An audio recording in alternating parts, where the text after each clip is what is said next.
most recent experience with change was like a few months ago, or like 6 months ago. I had torn my shoulder, like a muscle in my shoulder, so I was out of softball for like 6 months. I've been playing softball since I was like 4 or 5. I had to rely on God a lot because I felt like alone. Like I felt like no one really understood what I was going through, and like my parents would always try and help and like be there, but like it just like made me upset to talk about it.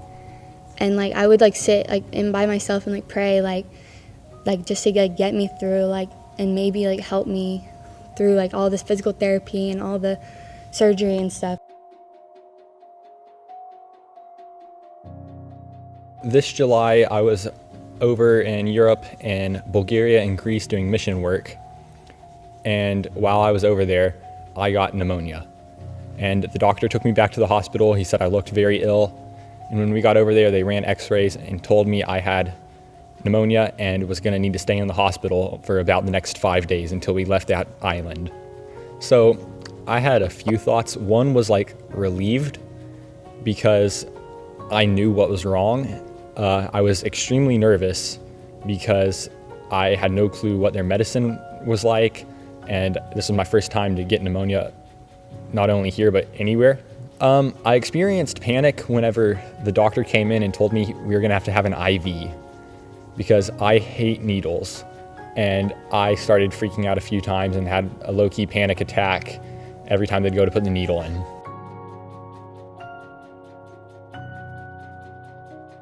On a scale of 1 to 10, I hate needles about 100-ish.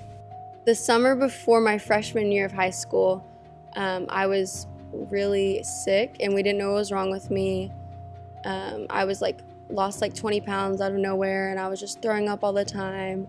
So long story short, I went to the hospital and I got diagnosed with type 1 diabetes. You never expect something like that to happen to you whenever you're just a normal kid. It kind of, in a way, changes everything. I have to make sure my blood sugar's okay to do anything. I have to always constantly carry around all my supplies with me. I constantly have a needle pricked in me 24/7. I think that at first, my initial reaction, yes, I was so traumatized, but as the days passed and when I was in the hospital and I was getting everything explained to me and how I can manage it, it really just showed me that God is with me through everything and everything's gonna be fine.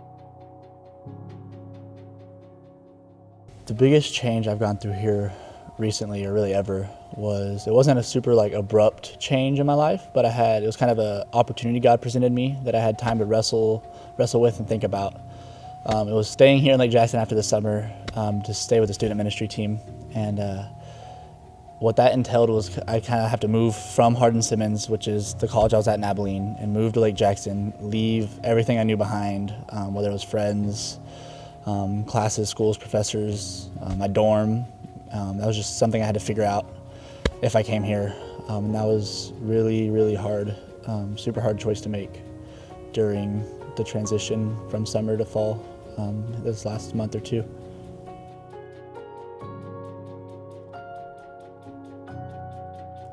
He definitely gave me a perspective on certain aspects of my life, especially with friends, and definitely softball, for sure.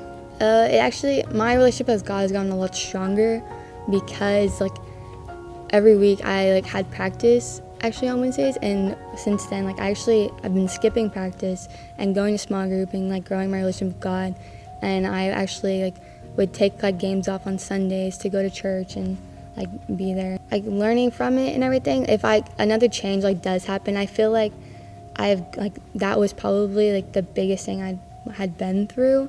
And if there another big thing happens, I'll know more how to deal with it, more how to handle my emotions through it, and grow stronger with God and help and pray to Him to help me to get through it. It definitely helped me be able to depend on God since we just left from a mission trip. I feel since I'd had a week to really connect with Him and everything that He's done and see how He affects people in other countries, not only our own, I was able to see that He can help me get through this. And even though I'm terrified of needles, and was sick in another country where their medicine wasn't as great as ours, I could still get through this and he could help me and I was going to be perfectly fine. There's just things that this disease has taught me that I probably wouldn't have even ever discovered about myself if I hadn't had that. And it just shows me that God has a plan, and even though through horrible things, He's going to make something great out of it. I think that now that I've gone through something so traumatic as I have, that it kind of equips me for my future. Whenever things go wrong, I know that yes, those things aren't the greatest and there will be struggles, but it ultimately shows me that no matter what I'm going through, it doesn't matter how drastic it is, God is with me through every single step of it. Yeah, so in the future, I feel like if I ever come upon a situation where it's like God's leading me one way and I have to make the decision whether to follow him or make my own decision and do my own thing, I feel like this will definitely be in the back of my head, reminding me that God's got my back. And I followed him once and it worked out super well and it's going super amazingly.